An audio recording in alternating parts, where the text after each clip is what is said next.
टाकारीपासून अवघ्या 1 ते 1.5 किलोमीटर अंतरावर असलेल्या दुधारी या गावातील हायवे टच असलेले दत्तकृपा नाश्ता सेंटर. मिसळ थाळी, वडापाव, गुळाचा चहा व नाश्ता यासाठी प्रसिद्ध असलेले दत्तकृपा नाश्ता सेंटर. येथील खास आकर्षण म्हणजे येथे मिळणारी स्पेशल मिसळ थाळी.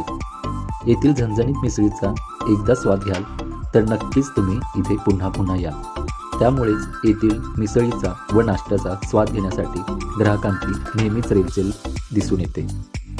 त्याचप्रमाणे इथे असलेली बैठक व्यवस्था ही इथे एक खास आकर्षण आहे. वाढदिवस साजरे करण्याची सोय, तसेच सेल्फी पॉइंट. इथले उत्कृष्ट असे सुशोभीकरण आणि स्वच्छता यामुळे ग्राहकांच्या पहिल्या पसंतीस उतरणारे